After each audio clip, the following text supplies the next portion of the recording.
Hey, what is up, guys? Welcome back to the channel. We're heading out to take a look at the cows. I've been feeding the cows large bales, so it requires me to not go out and feed them every day. So I got to go out and check on them every day because I like to go and see what my cows are up to.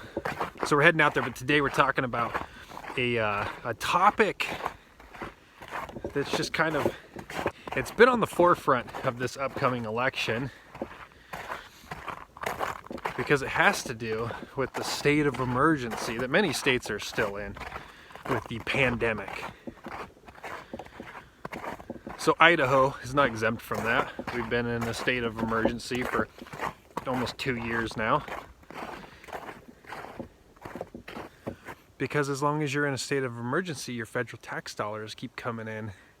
All that federal bailout money. And our governor likes that Fed money.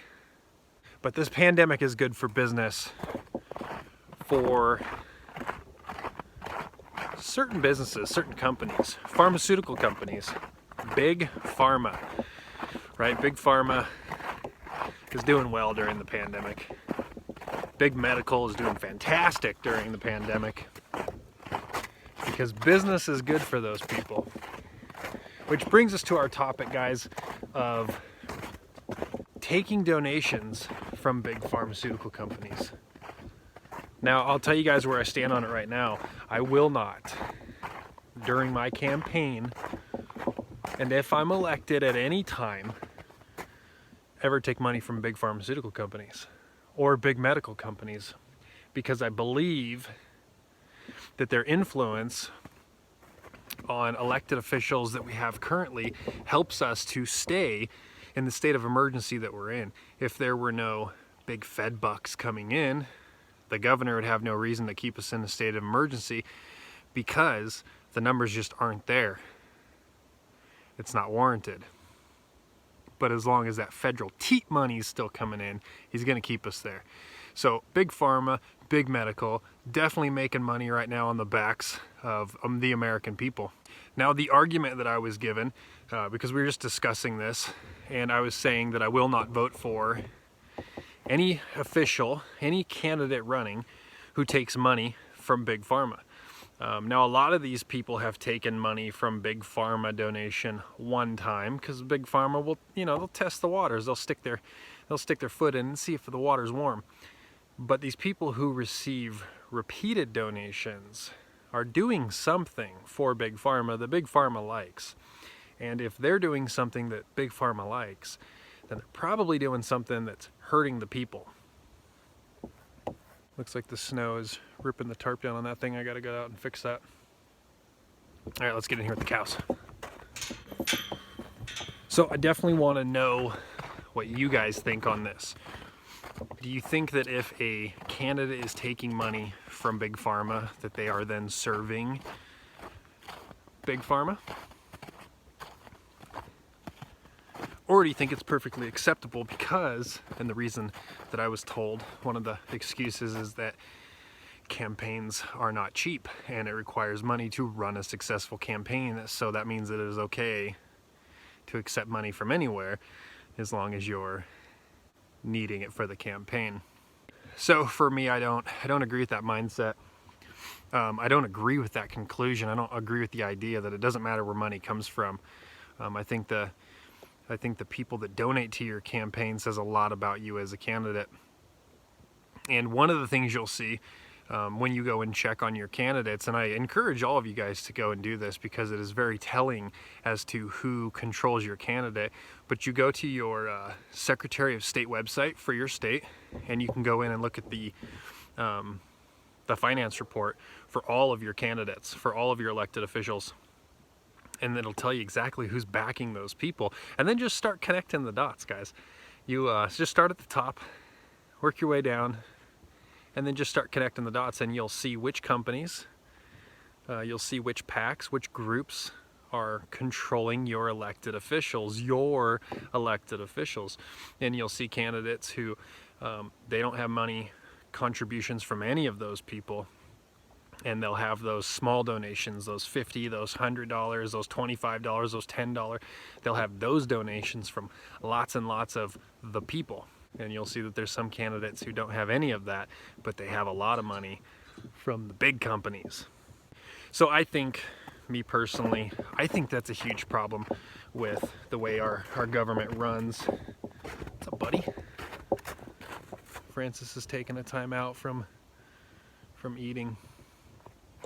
I think that that is a huge issue with the way that our government runs. I think that these big donors are buying the candidates that serve their interest, and they're not serving the interest of we the people.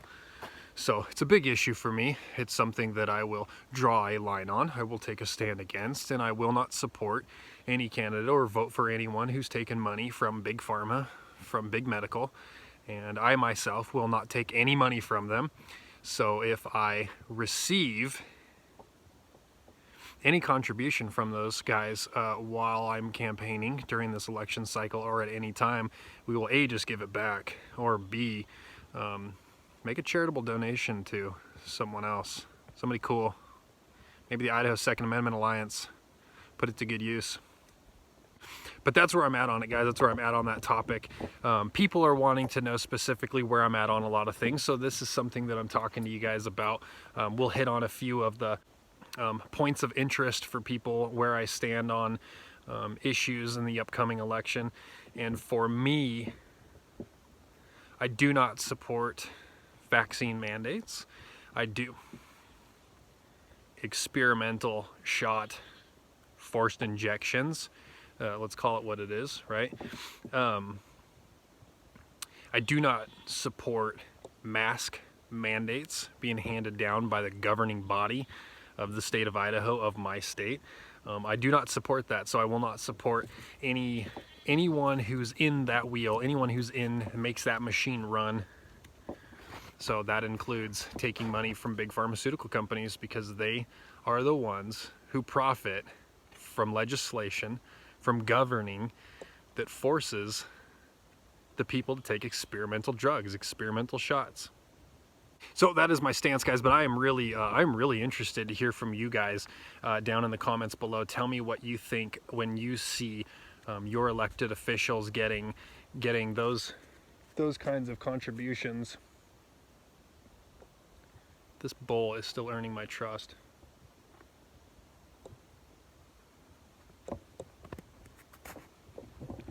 And while I think he's an awesome bull, he is new to me. And I'm not turning my back on him. He's a good bull though, he's nice. He's just curious, but that's pretty close. But interested in what you guys have to say, so tell me down below, do you like your candidates getting money from these big globalist corporations? You guys okay with that? Is that acceptable? Is that something that you want to see? I don't like seeing it. All right, guys, that is it for me. I'm gonna keep an eye on this bull because he is keeping an eye on me. Comment below, tell me what you guys think, and we'll catch you on the next one.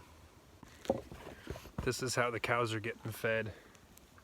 We're gonna feed them like this the next couple of months. We've got, although it is insanely warm today. It is like 40 degrees out, maybe, I don't know. All this snow is melting off. Very warm, North Idaho warm. But this is how we're feeding them going into February. February is always our coldest month, so we're expecting a big freeze to come through and hang out for a while. So we want to make sure that the cows are getting plenty of feed, so they get to just munch off of this round bale. And they are fertilizing like crazy. I keep moving these bales, not a round bale, sorry, big square bale. I keep moving these bales around so that they will continue to spread their manure throughout the field and not concentrate it into just one area. That's a good sign. But fertilizer.